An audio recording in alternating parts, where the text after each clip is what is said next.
Alright guys, my name is Stephen Harris, and today I'm going to be talking about the history of comic book heroes. And when I say history, I pretty much just mean the history of how they kind of got started becoming comic books, not really like the history of how they became superheroes, like the story within their comics, because that's just too much sci-fi detail. And obviously there's a whole bunch of heroes that I could go over, but I'm pretty much just going to stick to the few main ones that most people are going to know about. Just real quick, some fun facts about comic book heroes.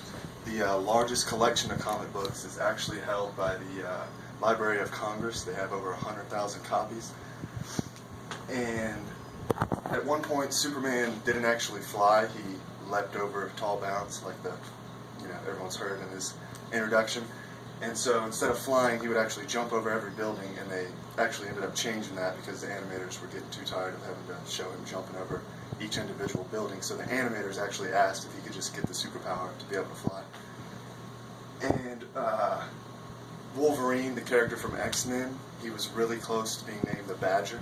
That would have been quite different, I think.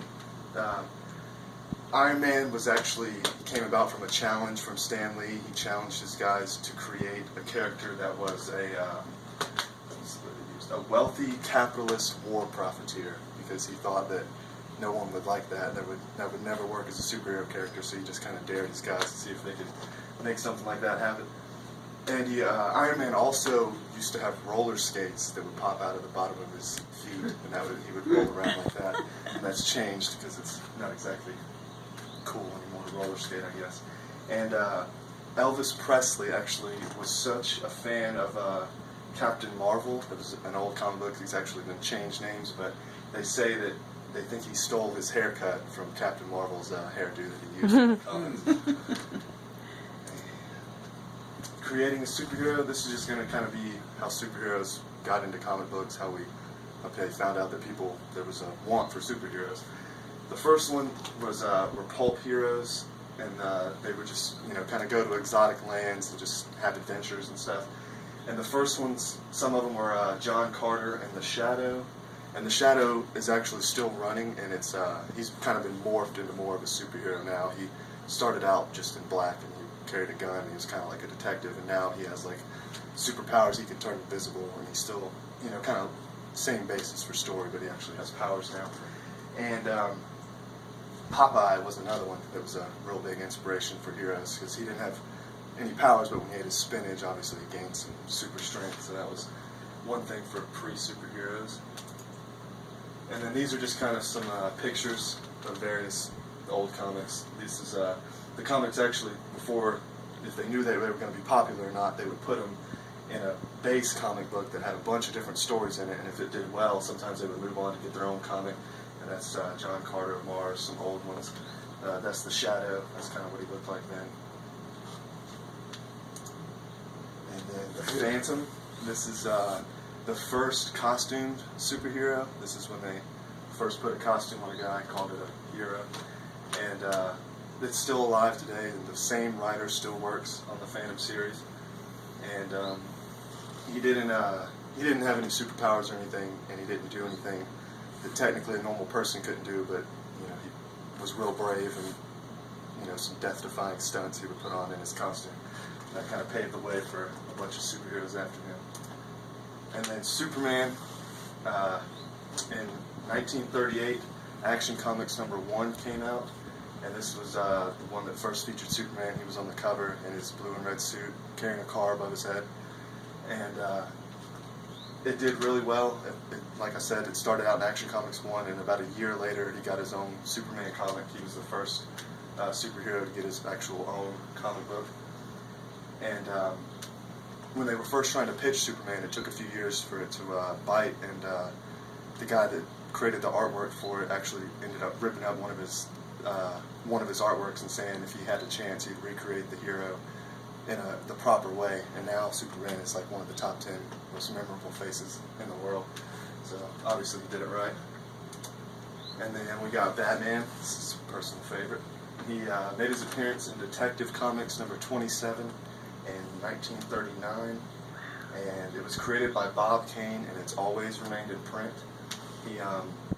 there was a period when comic books were kind of dying down, and Batman actually switched from more of a superhero to more of like a detective role, and it kind of changed the way the comics flowed, and that actually kept him real popular even when most people weren't buying superhero comics anymore. And obviously Batman, he was kind of created to be the opposite of Superman, who's pure and clean, and Batman's kind of dark and gritty and has no powers. Oh yeah, these pictures. This is actually the first comic book that Batman was featured on Detective Comics, and then that's his first Batman comic that he got by himself.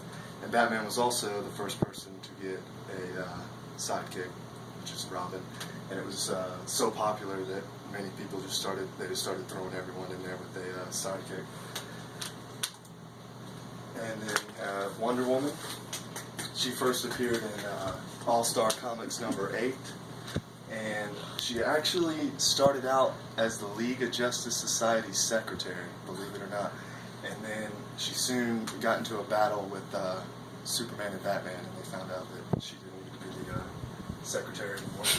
And that's her first comic. You can see All-Star Comics. She's actually not even on the cover at all, because what they would do is they would throw heroes into comics, and they would see how people reacted to it, and if they knew that they could sell it, then they would start getting their own comic.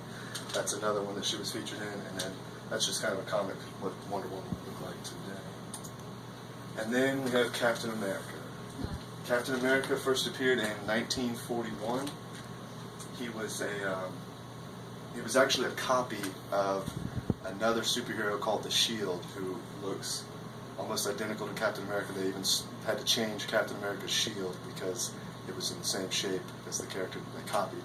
But this was the first patriotic hero to really gain popularity, and people actually liked it. And he was also the first comic book. You see here, this is his first comic book he was ever seen in, and that was the first time a hero ever got their first book right off the gate. Usually they were featured in other comics to see how people would take it, and as soon as they saw Captain America, they just said he can have his own comic, and it worked. And then I just kind of included some pictures of what comic books today have kind of become. This is a picture from the Avengers movie, and there's been multiple Avengers movies since then, and they're in the top, I think everyone that's come out is in the top 10 grossing movies ever. So obviously they're super popular. And this is just a picture of the upcoming Justice League, just to show all the heroes. And also another number fact, the first Batman comic book and the first Superman comic book are worth over $1 million, just because no one really has it. No one kept the first one, so it's pretty rare additions there. And that'll do it.